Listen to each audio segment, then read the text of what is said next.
দাবি পূরণের আশ্বাসে গণ অনশন ভাঙলেন জগন্নাথ বিশ্ববিদ্যালয়ের শিক্ষক শিক্ষার্থীরা। আন্দোলন প্রত্যাহার, বাস্তবায়নে গড়িমসি করলে ফের রাজপথে নামার হুঁশিয়ারি।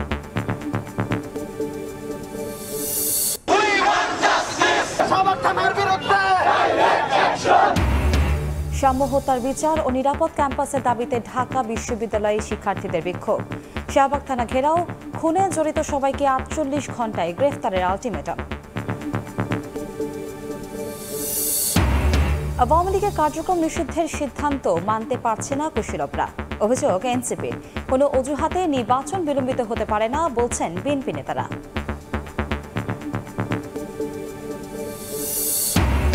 এবং উড্ডয়নের পর খুলে পড়ল বিমানের চাকা। কক্সবাজার থেকে ৭৫ আরোহী নিয়ে ঢাকায় নিরাপদে অবতরণ। বারবার ত্রুটির জন্য ইঞ্জিনিয়ারিং বিভাগের গাফলতিকে দোষেন বিশেষজ্ঞ।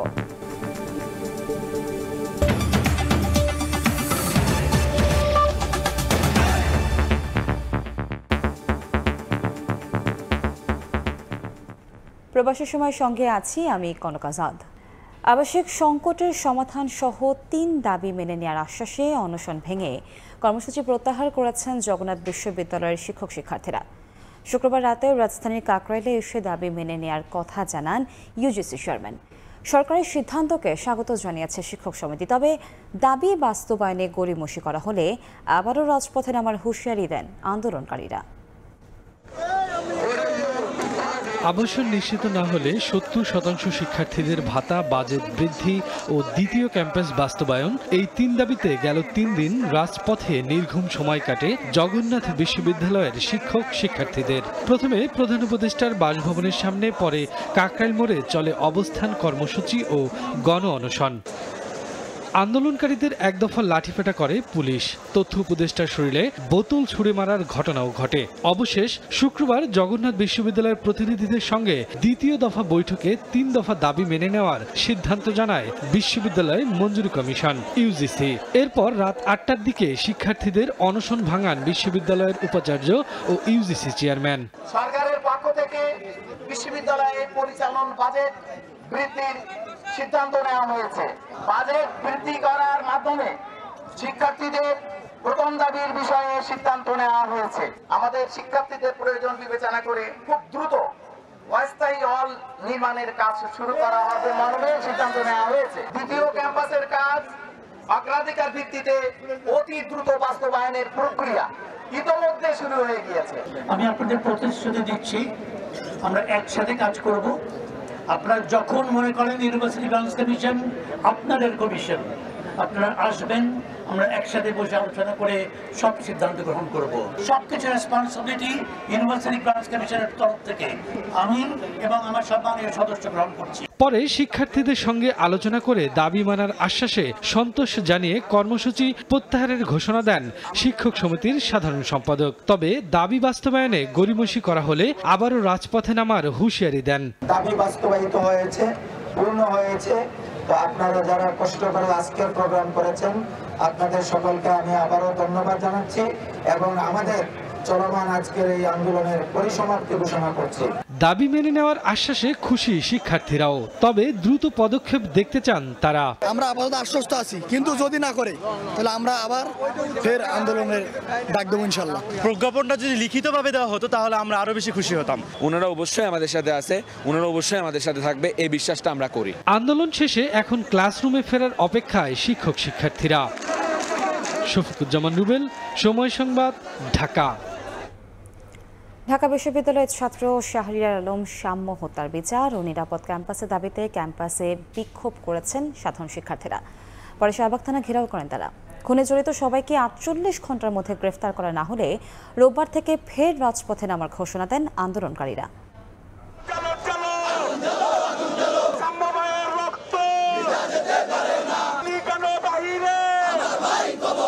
কয়েকদিন ধরে স্লোগানে উত্তাল ঢাকা বিশ্ববিদ্যালয় ক্যাম্পাস। শিক্ষার্থীদের দাবি একটাই, সহপাঠী শাহরিয়ার আলম সাম্য হত্যার সুষ্ঠু বিচার। শুক্রবার সকালেও রাজু ভাস্কর্যের পাদদেশে জড়ো হন শিক্ষার্থীরা। সেখান থেকে ব্যানার ও প্লাকার্ড হাতে মিছিল নিয়ে শাহবাগ থানার সামনে অবস্থান নেন তারা। শিক্ষার্থীদের অভিযোগ, হত্যার ঘটনায় জড়িতদের দ্রুত গ্রেফতার না করায় বিচার প্রক্রিয়া নিয়ে প্রশ্ন তৈরি হয়েছে। কেন তারা মূল আসামিকে ধরতে পারে নাই, কেন তারা এখনো গড়িমসি করতেছে। এর সুস্পষ্ট বিচার চাই, আমরা একটা নিরাপদ ক্যাম্পাস চাই। থানা ঘেরাও কর্মসূচি চলাকালে পুলিশের ঊর্ধ্বতন কর্মকর্তাদের সঙ্গে বৈঠকে বসেন শিক্ষক এবং ছাত্রদের প্রতিনিধি দল। বৈঠক শেষে তারা জানান 48 ঘন্টার মধ্যে হত্যাকাণ্ডে জড়িতরা গ্রেফতার না হলে রোববার আবারও আন্দোলনে নামবেন তারা। 48 ঘন্টার মধ্যে যদি কোনো দৃশ্যমান পদক্ষেপ যে স্টেপ করে হত্যা করেছে তাকে যদি গ্রেফতার করা না হয়, তবে আমরা শাহবাগ থানায় আবার অবস্থান নিব। আসামি গ্রেফতার না করতে অর্থের লেনদেন, রাজনৈতিক কারণে আসামি না ধরা সহ শিক্ষার্থীদের অভিযোগের বিষয়ে আইন শৃঙ্খলা বাহিনীর বক্তব্য তুলে ধরেন রমনা বিভাগের এডিসি। 3 জনকে আমরা অ্যারেস্ট করেছি, তারপরও আমরা সিসিটিভি ফুটেজ কিছু কালেক্ট করেছি এবং আমাদের যে প্রযুক্তিগত যে বিষয়টা আছে সেটাও আমরা কিন্তু কালেক্ট করছি, অ্যানালাইসিস করতেছে। রাজনৈতিক কোনো পেশা নেই, এর সাথে যারা যারা জড়িত আমরা তাদের প্রত্যেককে আইনের আওতায় নিয়ে আসবো। গত 13 মে রাতে সরোয়ার্দী উদ্যানে মোটরসাইকেলে ধাক্কা লাগা নিয়ে কথা কাটাকাটির এক পর্যায়ে ছুরিকাঘাতে হত্যা করা হয় শাম্মুকে। এরপর থেকে সুষ্ঠু বিচারের দাবিতে রাজপথে নামেন শিক্ষার্থীরা। উম্মে হানি, সময় সংবাদ, ঢাকা। আওয়ামী লীগের কার্যক্রম নিষিদ্ধ সহ বেশ কিছু সিদ্ধান্ত মানতে পারছে না কুশীলবরা। শুক্রবার বিকেলে যুব সংগঠন যুব শক্তির আত্মপ্রকাশ অনুষ্ঠানে এ অভিযোগ করে এনসিপি নেতারা বলেন, বিদেশি প্রভুদের হস্তক্ষেপ মেনে নেওয়া হবে না।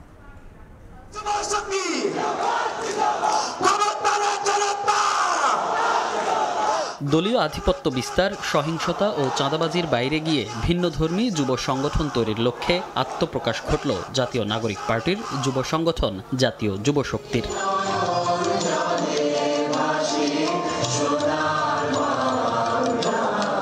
শুক্রবার দুপুর থেকেই রাজধানীর 23 শহীদ আবরার ফাহাদ এভিনিউয়ে দেশের বিভিন্ন জায়গা থেকে আসতে শুরু করেন দলটির নেতাকর্মীরা। নতুন বাংলাদেশ গড়ার প্রত্যাশা সবার কণ্ঠে। আমরা দেশটাকে নতুন করে সংস্কার করতে যাচ্ছি, সেই আগের মতো রাজনৈতিক প্রেক্ষাপট আমরা আর চাচ্ছি না। আগামীর বাংলাদেশ হবে সাম্য, স্বাধীনতা এবং ন্যায্যতার। এই বাংলাদেশটা সুন্দরভাবে একেবারে ফেসিবাদ মুক্ত একটা দেশ গড়ব। যতদিন বাংলাদেশ থাকবে। এরপরই এনসিপির নতুন সংগঠনের আহ্বায়ক কমিটি ঘোষণা করেন দলের মুখ্য সমন্বয়ক নাসির উদ্দিন পাটোয়ারি। তিনি বলেন, জরাজীর্ণ যুব সংগঠন থেকে বের হয়ে নতুন ধরনের যুব সংগঠন হবে জাতীয় যুব শক্তি। জীবন যতদিন আছে, প্রাণ বায়ু যতক্ষণ শরীরে আছে, বাংলাদেশ রাষ্ট্রের যদি অস্তিত্ব থাকে, জীবনের উপর দিয়েও তারা আগামীর বাংলাদেশকে রক্ষা করে যাবে ইনশাআল্লাহ। এই যুব শক্তির মধ্য দিয়েই আগামীর বাংলাদেশে যুবকদের যে রাজনীতি, সেই রাজনীতিতে নতুন মাত্রা পেতে যাচ্ছে। দায়িত্ব পেয়ে যুব শক্তির ঘোষণাপত্র পাঠ করেন আহ্বায়ক অ্যাডভোকেট তারিকুল ইসলাম। বলেন, নাগরিক মর্যাদা শুধু কাগজে কলমে থাকবে না, বাস্তবায়িত হবে নাগরিক জীবনেও। বৃহত্তর জনগোষ্ঠীর ধর্মবোধ ও সামাজিক নৈতিক মূল্যবোধের প্রতি শ্রদ্ধাশীল থেকে আমরা সম্প্রীতি, ইনসাফ ও নাগরিক মর্যাদা প্রতিষ্ঠা করব ইনশাআল্লাহ। অনুষ্ঠানে সবশেষ বক্তব্য রাখেন এনসিপির সদস্য সচিব আক্তার হোসেন। তিনি বলেন, বাংলাদেশের সিদ্ধান্ত নেবে দেশের মানুষ। দেশের রাজনীতিতে কোনো বিদেশি প্রভু হস্তক্ষেপ করতে পারবে না। আওয়ামী লীগের কার্যক্রম নিষিদ্ধ হওয়াকে যারা গ্রহণ করতে পারছে না, আমরা তাদেরকে বলতে চাই, বাংলাদেশের রাজনীতির বিষয়ে সিদ্ধান্ত গ্রহণ করবে বাংলাদেশের জনগণ। কোনো বিদেশি প্রভু বাংলাদেশের রাজনীতিতে হস্তক্ষেপ করতে পারবে না। জাতীয় যুব শক্তির আত্মপ্রকাশ অনুষ্ঠানে চীনা দূতাবাস এবং জামাতে ইসলামী সহ বিভিন্ন রাজনৈতিক দলের প্রতিনিধিরা উপস্থিত ছিলেন। মনির হোসাইন, সময় সংবাদ, ঢাকা। কার্যক্রম নিষিদ্ধ হলেও আওয়ামী লীগের অর্থনৈতিক কাঠামো এখনও বহাল আছে। দলটির আয়ের উৎস ঠিক রেখে সংস্কার করলে তা কোনো কাজে আসবে না বলে মনে করেন এনসিপির দক্ষিণাঞ্চলের মুখ্য সংগঠক হাসান আব্দুল্লাহ। শুক্রবার বিকেলে কুমিল্লায় বৈষম্য বিরোধী ছাত্র আন্দোলন আয়োজিত সমাবেশে তিনি আরও বলেন, আওয়ামী লীগ যে নির্বাচন পদ্ধতি রেখে গেছে তার সংস্কার করার পরই নির্বাচনের আয়োজন করতে হবে। অনুষ্ঠানে অবিলম্বে খুনিদের বিচার সম্পন্নে দাবি জানান জুলাই শহীদের স্বজনেরা। এর আগে অনুষ্ঠানের প্রথম পর্বে কুমিল্লায় শহীদ 38 জনের পরিবারের সদস্যদের সম্মাননা প্রদান করা হয়।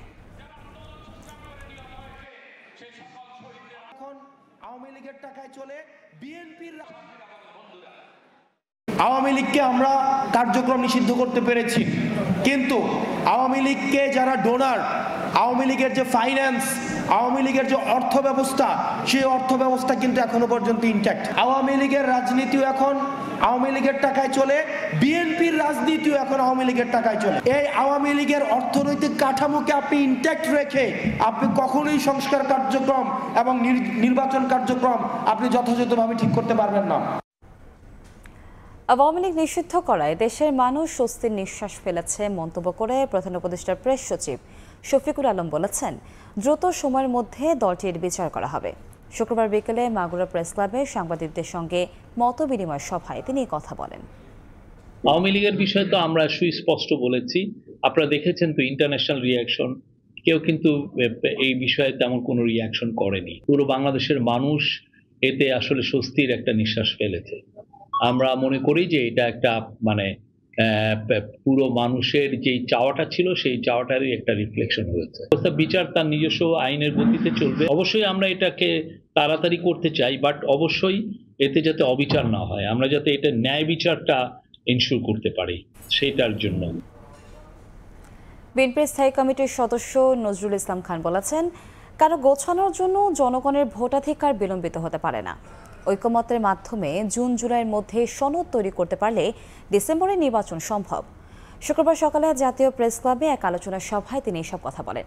আর দলটির চেয়ারপারসনের উপদেষ্টা জয়নুল আবেদিন ফারুক বলেছেন, সরকারের গুরু দায়িত্ব মানুষকে সুষ্ঠু নির্বাচন উপহার দেয়া। লেবার পার্টিকে ধন্য করেছেন। লেবার পার্টির প্রতিষ্ঠাতা মাওলানা আব্দুল মতিনের 29তম মৃত্যুবার্ষিকী উপলক্ষে সকালে জাতীয় প্রেস ক্লাবে আলোচনা সভার আয়োজন করে দলটি। এতে অংশ নেন বিএনপির কেন্দ্রীয় নেতারাও।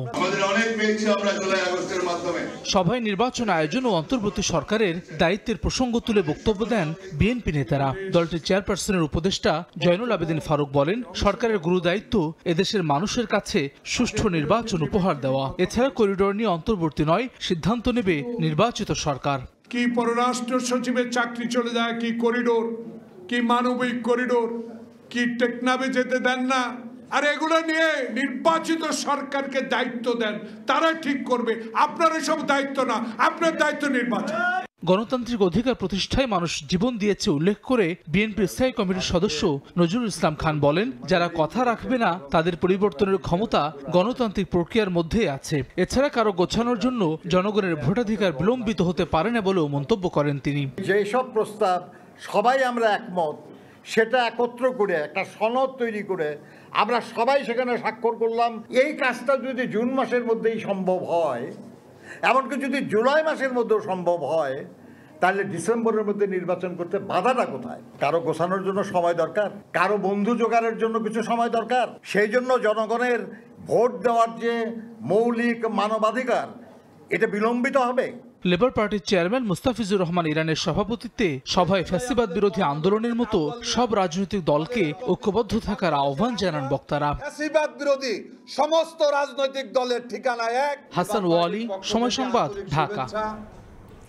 ফ্যাসিবাদ বিরোধী আন্দোলনের মধ্য দিয়ে দেশে যে জনজাগরণ হয়েছে তা অব্যাহত রাখার আহ্বান জানিয়েছেন বিএনপির স্থায়ী কমিটির সদস্য সালাউদ্দিন আহমেদ। শুক্রবার বিকেলে খুলনা প্রেস ক্লাবে শিক্ষা, স্বাস্থ্য, মৌলিক অধিকার নিয়ে তারুণ্যের ভাবনা শীর্ষক সেমিনারে এই আহ্বান জানান তিনি। সেমিনারে কর্মসংস্থান, শিক্ষা, স্বাস্থ্য, কৃষি ও রাজনৈতিক অধিকারের মতো বিভিন্ন গুরুত্বপূর্ণ বিষয়ে মতামত তুলে ধরেন অতিথি ও বিভিন্ন পর্যায়ের তরুণ অংশগ্রহণকারীরা।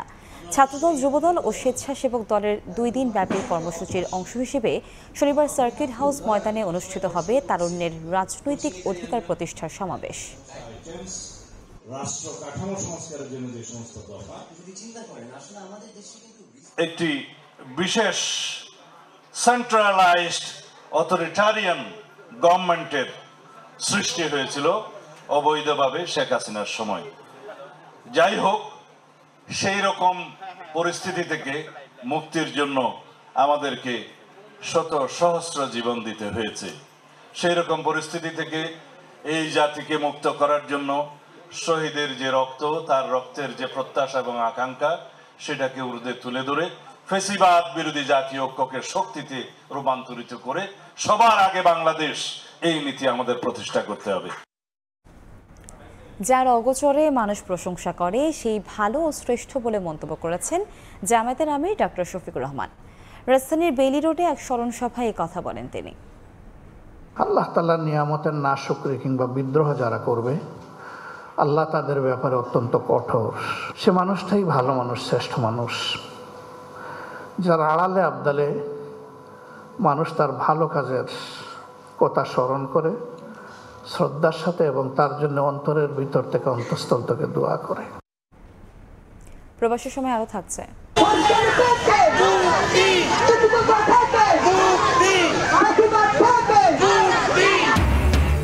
নারীর ডাকে মৈত্রী যাত্রায় জুলুমবাজি কাঠামো ভাঙার প্রত্যয়। সংস্কার কমিশন নিয়ে বিদ্বেষের প্রতিবাদ। সম অধিকার প্রতিষ্ঠায় ষড়যন্ত্র রুখে দেওয়ার ডাক।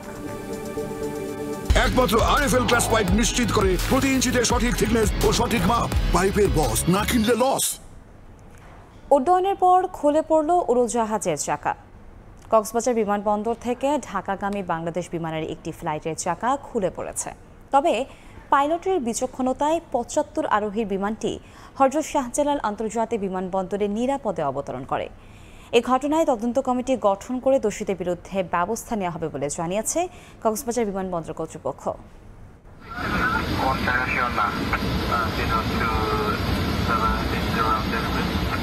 আকাশ ওড়ার পরই বিমান থেকে খুলে পড়ে চাকা। পাইলটের বিচক্ষণতায় কোনো রকম অঘটন ছাড়াই নির্ধারিত গন্তব্যে নিরাপদে অবতরণ করে বিমানটি। শুক্রবার দুপুর 1:20 কক্সবাজার বিমানবন্দর থেকে 71 যাত্রী নিয়ে ঢাকার উদ্দেশ্যে রওনা দেয় বিমান বাংলাদেশ এয়ারলাইন্সের BG-436 নামে একটি ফ্লাইট। উড্ডয়নের পরপরই বিমানের পেছনের 4টি চাকার মধ্যে একটি খুলে পড়ে যায়। বিষয়টি বুঝতে পেরে পাইলট ঢাকার এয়ার ট্রাফিক কন্ট্রোলকে জরুরি অবতরণ করার কথা জানান। ঘটনা জানাজানি হলে বিমানে থাকা যাত্রীদের মাঝে তৈরি হয় আতঙ্ক। তবে তাদের অভয় দিয়ে শান্ত করার চেষ্টা করেন কেবিন ক্রুর সদস্যরা। পাইলটের পক্ষ থেকে জরুরি অবতরণের বিষয়টি জানার পর বাড়তি সতর্কতায় সাময়িক সময়ের জন্য রানওয়ের কার্যক্রম বন্ধ রাখে হযরত শাহজালাল আন্তর্জাতিক বিমানবন্দর কর্তৃপক্ষ। তৈরি রাখা হয় ফায়ার সার্ভিসের একাধিক টিম। পরে দুপুর 2:35 নিরাপদে অবতরণ করে বিমানটি। দীর্ঘ 1 ঘন্টার উৎকণ্ঠা কাটিয়ে নিরাপদে নামতে পেরে যাত্রীদের চোখে মুখে ছিল স্বস্তির ছাপ। এই ঘটনায় তদন্ত কমিটি গঠন করে দোষীদের বিরুদ্ধে ব্যবস্থা নেওয়া হবে বলে জানিয়েছে বিমানবন্দর কর্তৃপক্ষ। ইনভেস্টিগেশন টিম গঠন হয়েছে, তারা ইনভেস্টিগেট করছে। তাছাড়াও আমাদের ইঞ্জিনিয়াররা এয়ারক্রাফটটা হ্যাঙ্গারে নিয়ে গিয়ে এটা পরীক্ষা নিরীক্ষা করছে। মানে এটা একটা মেটাল যে বিয়ারিং ছিল, সেখানকার একটা ফল্টের কারণেই এই চাকাটা খুলে পড়ে গিয়েছে। বাংলাদেশ এয়ারলাইন্সের BG-436 নামে এই ফ্লাইটটিতে 71 জন যাত্রী ছাড়াও 2 জন পাইলট ও 2 জন কেবিন ক্রু ছিলেন। সর্দার মোহাম্মদ আরিফ, সময় সংবাদ। একের পর এক কারিগরি সমস্যা পড়ছে বাংলাদেশ এয়ারলাইন্স। ভোগান্তিতে পড়ছেন যাত্রীরা, বাড়ছে আস্থার সংকটও। বিশেষজ্ঞরা বলছেন, বিমানের ইঞ্জিনিয়ারিং বিভাগের উদাসীনতা ও গাফলতির কারণে প্রায়ই দেখা দিচ্ছে সমস্যা। বছরের পর বছর শাস্তি হচ্ছে না জড়িতদের, ফলে কারিগরি ত্রুটির পুনরাবৃত্তিও থামছে না। কাজল আব্দুলের রিপোর্ট। আছে আস্থার সংকট, সমালোচনাও নিত্যসঙ্গী। জাতীয় পতাকাবাহী সংস্থা বিমান বাংলাদেশ এয়ারলাইন্সের সমস্যারও শেষ নেই। কখনো রানওয়েতে দরজা খুলে যায়, কখনো ইঞ্জিনের প্রেসার কমে ডানা মেলতে পারে না, আবার কখনো উইন্ডশিল্ডে ফাটল ধরা পড়ে কিংবা আকাশে চাকা খুলে পড়ার ঘটনা ঘটে। বছর জুড়েই নানা কারিগরি সমস্যায় জর্জর বিমান। উড়োজাহাজ প্রকৌশল বিভাগের তথ্য, ফ্লাইট পরিচালনার আগে বাধ্যবাধকতা রয়েছে প্রতিটি বিমানের অভ্যন্তরীণ ও বাহ্যিক যান্ত্রিক সহ অন্যান্য কারিগরি পরীক্ষা নিরীক্ষার। যে কোনো ত্রুটি মেরামতের পাশাপাশি বিভিন্ন মেয়াদে করতে হয় সর্বোচ্চ পরীক্ষা। কিন্তু স্পর্শকাতর ব্যবসায়িক খাত পরিচালনায় থেকেও বাংলাদেশ বিমানের ইঞ্জিনিয়ারিং বিভাগের নন টেকনিক্যাল আচরণে অবাক সংশ্লিষ্টরা। এখানে অনেকগুলো কারণ থাকতে পারে, অথবা নতুন রিপ্লেস করা হয়েছে, টাইট গুলো ঠিক মতন হয়নি, অথবা চেঞ্জ করার সময় যে সেফটি ওয়ারিং গুলো হয় সেটা ঠিক মতো লাগায় নেই। যেটা হয়ে থাকুক না কেন, এটা মেকানিক্যাল ফেলিউর, হিউম্যান এরর বলা যাবে না। হিউম্যান ফল্ট, এটা একটা উদাসীনতার ব্যাপার। বিমানের অপেশাদার কর্মকাণ্ডের উদ্দেশ্য নিয়ে প্রশ্ন তুলছেন সংস্থাটির সাবেক কর্তারা। বলছেন, রক্ষণাবেক্ষণ কর্মীদের আনতে হবে শাস্তির আওতায়। ইমার্জেন্সি প্রসিডিওরস যেগুলো আছে, সেই প্রসিডিওরালি একটা হুইলের উপরে এই এয়ারক্রাফটটা ল্যান্ড করতে পারে এবং passenger lives were not in danger. Human error, কিন্তু হিউম্যান এররটাকে ইনভেস্টিগেট করতে হয় যেন আরেকবার না হয়।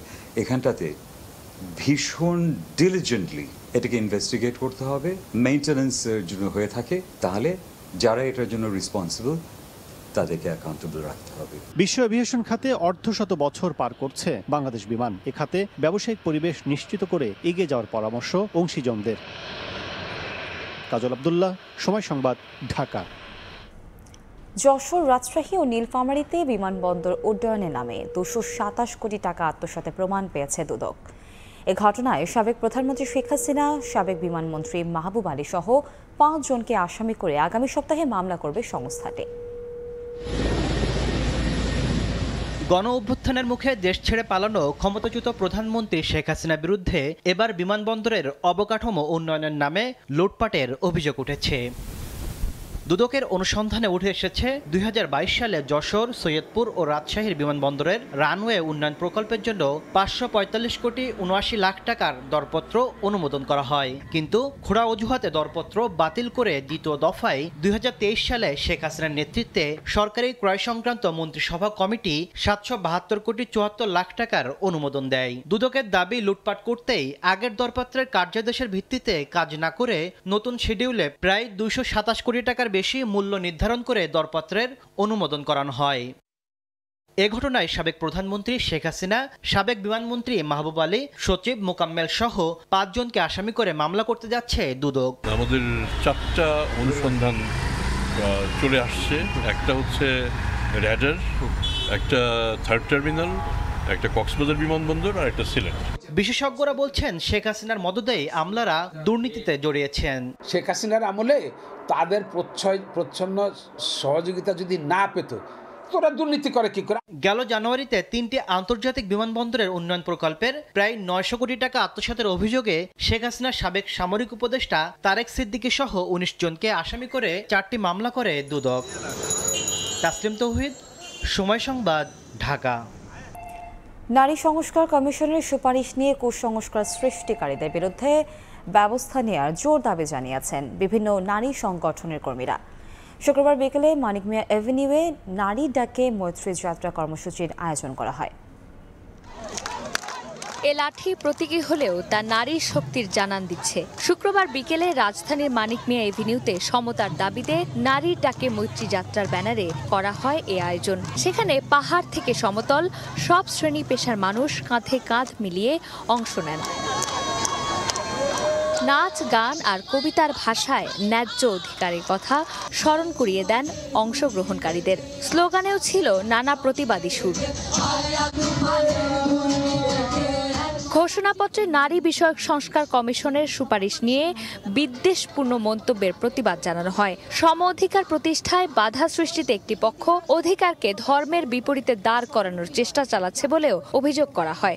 মৌলিক নীতিগুলোর অধিকাংশ নারী বিষয়ক সংস্কার কমিশন উপস্থাপন করেছে। ফলে এই কমিশন বিলুপ্ত করার উদ্দেশ্যে পরিকল্পিত ও কুৎসিত প্রচারাভিযান অত্যন্ত উদ্বেগজনক। আমরা অধিকার ও ধর্মের মধ্যে দ্বন্দ্ব তৈরি করতে দেব না। পরে বিভিন্ন ব্যানার, ফেস্টুন হাতে প্রতিবাদী শোভাযাত্রা মানিক মিয়া এভিনিউ থেকে ইন্দিরা রোডের দিকে যাত্রা শুরু করে। স্লোগানে নিজেদের অধিকার ও ষড়যন্ত্রকারীদের বিরুদ্ধে হুঙ্কার দেন অংশগ্রহণকারীরা। পরে মিছিলটি ইন্দিরা রোড ঘুরে আবার মানিক মিয়া এভিনিউতে গিয়ে শেষ হয়। চন্দ্রিমা চৌধুরী, সময় সংবাদ, ঢাকা। ফ্যাসিস্ট সরকার গদিতে বসে দেশের স্বার্থ জলাঞ্জলি দিয়েছে। শেষমেশ মানুষ সেই গদি উল্টে দিয়েছে। ঐতিহাসিক ফারাক্কা লং মার্চের 50 বছর পূর্তি উপলক্ষে রাজধানীতে মিছিল ও সমাবেশে কথা বলেছেন গণসংহতি আন্দোলনের প্রধান সমন্বয়কারী জুনায়েদ সাকি। আলাদা অনুষ্ঠানে বিএনপি নেতা মঈন খান বলেন, ফারাক্কা বাঁধ বাংলাদেশের জন্য মরণ ফাঁদে পরিণত হয়েছে।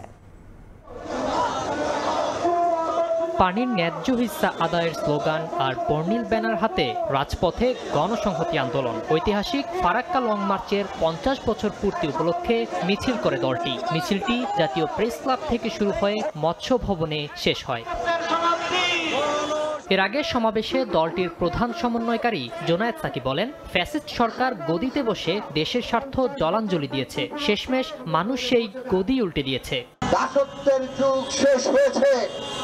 বাংলাদেশের মানুষ আর এই ভারতের একতরফা সমস্ত কিছু বাংলাদেশ থেকে তারা কেড়ে নিয়ে যাবে, আর আমরা আমাদের অধিকার পাবো না, এইটা আর মানবে না। এদিকে কেন্দ্রীয় শহীদ মিনারে মাওলানা ভাসানীর লং মার্চ দিবস উপলক্ষে গণসমাবেশে যোগ দেন বিভিন্ন দলের রাজনীতিকরা। এ সময় ফারাক্কা বাঁধকে বাংলাদেশের জন্য মরণ ফাঁদ বলেন বিএনপি নেতা মঈন খান। ফারাক্কা বাঁধ হচ্ছে বাংলাদেশের মানুষের মরণ ফাঁদ।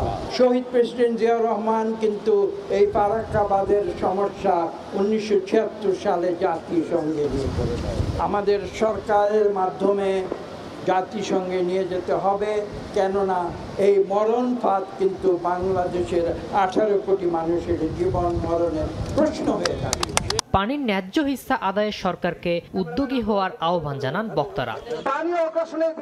সাখাওয়াত হোসেন শাহ, সময় সংবাদ, ঢাকা। ফারাক্কায় বাঁধ দিয়ে অন্যায় করেছে ভারত। পানির ন্যায্য হিস্সা আদায়ে দ্বিপাক্ষিক আলোচনায় সমাধান না হলে বিষয়টি আন্তর্জাতিক পর্যায়ে নিয়ে যাওয়া হবে। শুক্রবার বিকালে রাজশাহী কলেজ মিলনায়তনে ঐতিহাসিক ফারাক্কা লং মার্চের 49 বছর উপলক্ষে এসব কথা বলেন মৎস্য প্রাণী সম্পদ উপদেষ্টা ফরিদা আক্তার। আরও বলেন, ফারাক্কার প্রভাবে সরাসরি 6 কোটি মানুষ ক্ষতিগ্রস্ত হয়েছে। পানি শুকিয়ে এদেশে কারবালা তৈরি হয়েছে। পরে ঐতিহাসিক ফারাক্কা লং মার্চের র্যালিতে যোগ দেন উপদেষ্টা।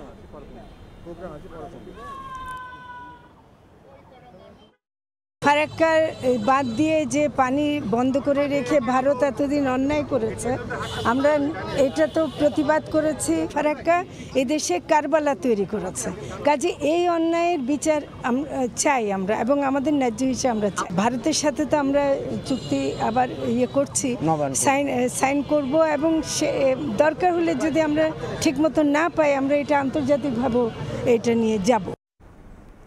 ঈদুল আজহা যতই ঘনিয়ে আসছে ততই ব্যস্ততা বাড়ছে খামারিদের। বাজার মূল্য ঠিক থাকলে লাভের মুখ দেখার আশা তাদের। আর পছন্দ সাধ্যের মধ্যে পশু বেছে নিতে আগেভাগেই খামারে খামারে ভিড় করছেন ক্রেতারা। এদিকে অবৈধ পথে দেশি গরুর প্রবেশ ও মধ্যস্থভোগীরা যেন বাজার অস্থিতিশীল করতে না পারে সে বিষয়ে সতর্ক প্রাণী সম্পদ অধিদপ্তর। এমএস আরিফিনের রিপোর্ট।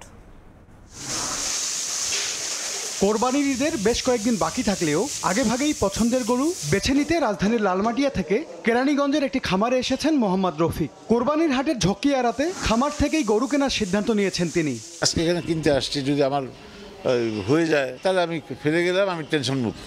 মোহাম্মদ রফিকের মতো যারা কোরবানির জন্য সুস্থ গরু ও নিরাপদ মাংস চান, তারা ভিড় জমাচ্ছেন বিভিন্ন খামারে। মানসম্পন্ন গোখাদ্যে পশুপালন আর ওজন সঠিক পাওয়ায় হাটের পরিবর্তে দিন দিন বাড়ছে খামারে বেচাকেনা। হাটে গেলে দেখা যায় যে গরুটা বোঝা যায় না যে কিরকম সাইজের, সৌন্দর্য কি খাচ্ছে। গরু এক্সচেঞ্জ করতে পারতেছেন, এটা আপনি কিন্তু হাটে পারতেছেন না। যাদের বাজেট কম ওরা আপনার কিস্তি হিসাবে টাকা দিতে পারে। প্রাণী সম্পদ অধিদপ্তরের তথ্য, গরু ছাগল মিলিয়ে দেশে এবছর কোরবানিযোগ্য পশু রয়েছে 1,24 লাখের বেশি। চাহিদা মিটিয়েও উদ্বৃত্ত থাকবে 20 লাখের বেশি পশু। তবে গোখাদ্যের বাড়তি দাম দুশ্চিন্তায় ফেলেছে খামারিদের। যদি আমরা আমাদের অরিজিনাল কস্টিং ধরি, এক একটা গরুতে মনে করেন আমার এখনো 30-40 হাজার 50 হাজার টাকা বাড়তি থাকতে হবে। গতবারের তুলনায় কিছুটা বাড়তি হতেই পারে, কারণ যেহেতু আমাদের গোখাদ্য দাম দিন দিন বাড়ছে। খামারিদের সুরক্ষা দিতে শক্ত অবস্থানে প্রাণী সম্পদ অধিদপ্তর। বহির বাংলাদেশ থেকে গবাদি পশু অনুপ্রবেশের ক্ষেত্রে বিজেপি, স্বরাষ্ট্র মন্ত্রণালয়, পুলিশ বিভাগ সবাই আশ্বস্ত করেছেন তারা সর্বোচ্চ নজরদারি করবে। কোরবানির পশুর হাটে জরুরি সেবা দিতে পশু চিকিৎসক দল দায়িত্ব পালন করার পাশাপাশি বর্জ্য ব্যবস্থাপনায়ও কাজ করবে বলে জানিয়েছে প্রাণী সম্পদ অধিদপ্তর। সময়ের সঙ্গে সঙ্গে পাল্টেছে ক্রেতাদের আগ্রহ। গোখাদ্য ও মাংসের মান যাচাইয়ের সুযোগ থাকায় এসব খামারমুখী হচ্ছেন ক্রেতারা। আসন্ন ঈদকে সামনে রেখে নানান রকম অফারও দিচ্ছেন খামারিরা। এমএস আরিফিন, সময় সংবাদ, কেরানীগঞ্জ। মাসের মাঝামাঝিতে স্বস্তির দেখা মিলেছে রাজধানীর বাজারে। এক সপ্তাহে সবজির দাম কমেছে কেজিতে 40 টাকা পর্যন্ত। আর দফায় চালের দাম কমেছে কেজিতে 5 থেকে 9 টাকা।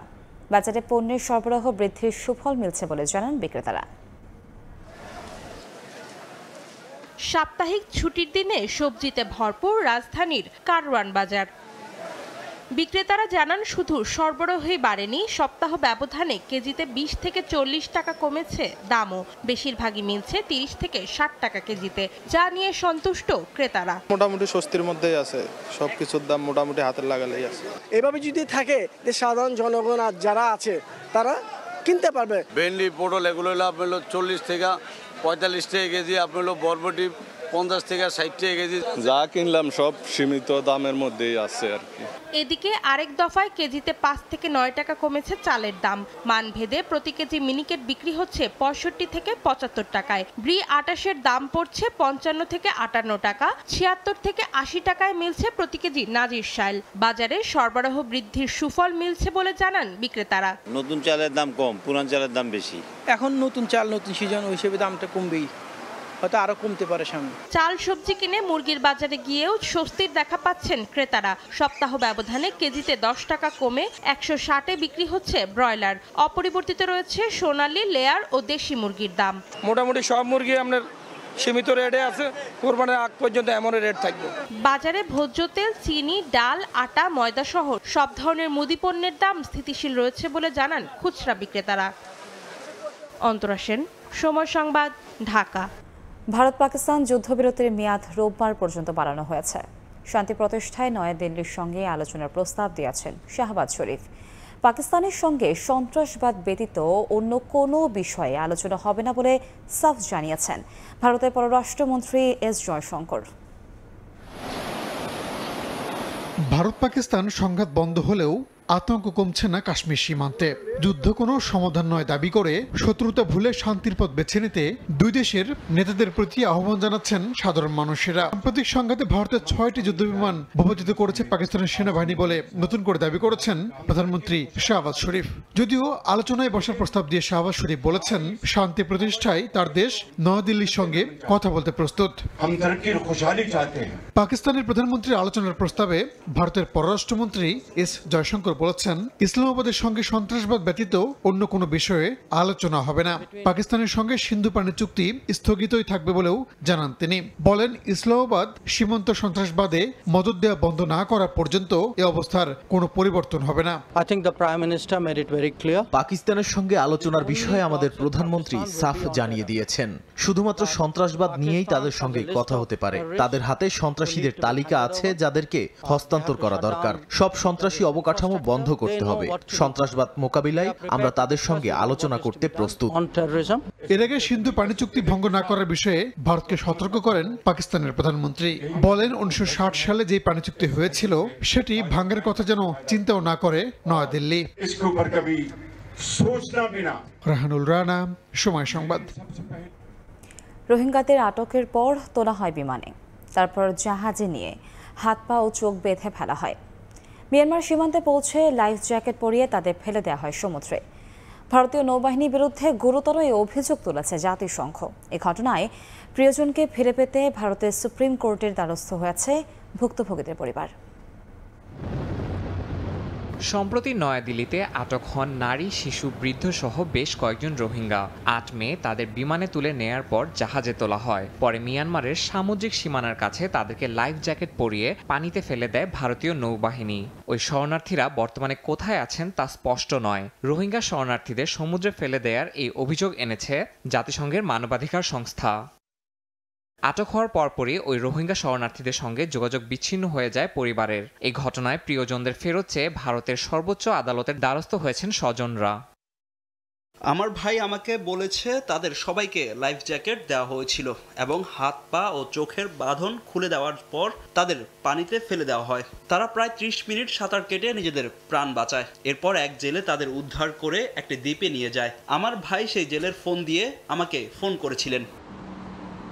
এই ঘটনার তদন্তে একজন বিশেষজ্ঞ নিযুক্ত করেছে জাতিসংঘ। পাশাপাশি ভারত সরকারকে সতর্ক করেছে যেন ভবিষ্যতে কোনো শরণার্থীর সঙ্গে এমন অমানবিক আচরণ না করা হয়। তবে ভারতের পররাষ্ট্র মন্ত্রণালয় ও নৌবাহিনী এই বিষয়ে কোনো মন্তব্য করেনি।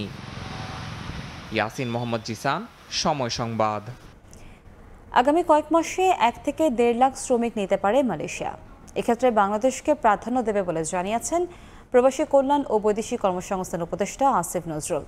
মালয়েশিয়া সফরে দেশটির 2 মন্ত্রীর সঙ্গে বৈঠক শেষে তিনি আরও জানান যেতে না পারা 17,000 শ্রমিকের মধ্যে 7,926 জনের নাম চূড়ান্ত করেছে দেশটির কর্তৃপক্ষ। মালয়েশিয়া থেকে মোহাম্মদ আব্দুল কাদেরের রিপোর্ট। স্থানীয় সময় বৃহস্পতিবার পুত্রজয়ায় মালয়েশিয়ার স্বরাষ্ট্রমন্ত্রী সাইফুদ্দিন ও মানব সম্পদ মন্ত্রীর সঙ্গে বৈঠক করেন প্রবাসী কল্যাণ ও বৈদেশিক কর্মসংস্থান উপদেষ্টা আসিফ নজরুল। বৈঠক শেষে মালয়েশিয়ার শ্রমবাজার নিয়ে সুখবর দেন উপদেষ্টা। জানান ঢাকার সঙ্গে শ্রম সম্পর্ক পুনঃস্থাপনের পাশাপাশি বাণিজ্য, বিনিয়োগ ও দ্বিপাক্ষিক সম্পর্ক বৈচিত্র্যময় করতে আগ্রহী কুয়ালালামপুর। 21 ও 22 মে ঢাকায় যৌথ ওয়ার্কিং কমিটির বৈঠকে চূড়ান্ত হবে এই সিদ্ধান্ত। 21 আর 22 তারিখে জয়েন্ট ওয়ার্কিং গ্রুপের মিটিং হবে মালয়েশিয়ার প্রতিনিধি দল আমাদের প্রতিনিধি দলের সাথে। আমাদের আজকের বৈঠকে যে সমস্ত বিষয় আলোচিত হয়েছে সেটাকে আমরা কতদূর আগিয়ে নিতে পারি বা সেটার ভিত্তিতে কি কি সিদ্ধান্ত নিতে পারি সে ব্যাপারে কথা হবে। উপদেষ্টা আরও জানান আগামী কয়েক মাসে 1 থেকে 1.5 লাখ শ্রমিক নিতে পারে মালয়েশিয়া। এক্ষেত্রে বাংলাদেশকে প্রাধান্য দেয়া হবে। এছাড়া বাংলাদেশে আটকে পড়া 17,000 শ্রমিকের মধ্যে প্রথম ধাপে 7,964 জনকে শিগগিরই প্রবেশের সুযোগ দেবে মালয়েশিয়া। আগামী কয়েক মাসে মালয়েশিয়া 1 থেকে 1.5 লক্ষ বিদেশি শ্রমিক নিতে পারে। তো আমাদেরকে মালয়েশিয়ার যে ইন্টেরিয়র হিউম্যান রিসোর্স মিনিস্টার আছে উনি আশ্বস্ত করেছেন লোক দেওয়ার ক্ষেত্রে বাংলাদেশকে সর্বোচ্চ অগ্রাধিকার দেওয়া হবে। মালয়েশিয়ায় অবৈধ বাংলাদেশিদের বৈধ করতে অন্তর্বর্তী সরকারকে উদ্যোগ নেওয়ার আহ্বান জানান প্রবাসীরা। 4 লাখ 5 লক্ষ লোক এই যে রাস্তায় রাস্তায় ঘুরতেছে তাদেরকে যেন বৈধতার আওতায় নিয়ে আসেন। মালয়েশিয়া সরকারের সাথে একটু বসে স্বচ্ছ প্রক্রিয়ার মাধ্যমে কর্মী আনার প্রক্রিয়া চালু করা উচিত, যেখানে অভিবাসন ব্যয় একেবারে কম থাকবে। বাংলাদেশ এবং মালয়েশিয়ার মধ্যে নতুন করে শ্রমিক নিয়োগের বিষয়ে এক ধাপ এগিয়ে গেলেও এখনও যেসব প্রবাসী বাংলাদেশি দেশটিতে অবৈধ রয়েছেন তাদের বিষয়ে এখনও কোনো সিদ্ধান্তে পৌঁছাতে পারেনি মালয়েশিয়া। এ বিষয়ে যদি উভয় দেশের সরকার আন্তরিক হয় তাহলে এর মাধ্যমে মালয়েশিয়ায় কর্মরত অবৈধ বাংলাদেশি কর্মীরা একটি নিরাপদ এবং ন্যায্য কর্মপরিবেশের মাধ্যমে দেশের অর্থনীতিতে বড় ভূমিকা রাখবে বলে মনে করছেন প্রবাসী বাংলাদেশিরা। মালয়েশিয়ার কুয়ালালামপুর থেকে মোহাম্মদ আব্দুল কাদের, সময় সংবাদ। যুক্তরাজ্যে টাওয়ার হ্যামলেটস কাউন্সিলের নতুন স্পিকার নির্বাচিত হয়েছেন বাংলাদেশি বংশোদ্ভূত সুলুক আহমদ। বুধবার স্থানীয় সময় সন্ধ্যায় কাউন্সিল চেম্বারে অনুষ্ঠিত বার্ষিক সাধারণ সভায় আগামী 1 বছরের জন্য নতুন স্পিকার এবং ডেপুটি স্পিকার নির্বাচিত হন তিনি। বিদায়ী স্পিকার কাউন্সিলর সাইফুদ্দিন খালিদ এই প্রক্রিয়া সম্পন্ন করেন। এদিকে টাওয়ার হ্যামলেটস কাউন্সিলের নতুন স্পিকার ও ডেপুটি স্পিকারকে অভিনন্দন জানিয়েছেন নির্বাহী মেয়র লুৎফুর রহমান।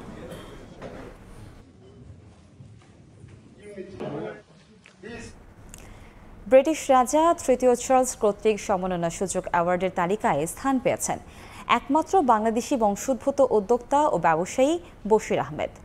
যুক্তরাজ্যে বাংলাদেশি কমিউনিটির উন্নয়নে অনন্য অবদানের স্বীকৃতি হিসেবে তিনি ব্রিটিশ এম্পায়ার মেডেল সম্মানে ভূষিত হয়েছেন। লন্ডন থেকে শোয়েব কবিরের প্রতিবেদন।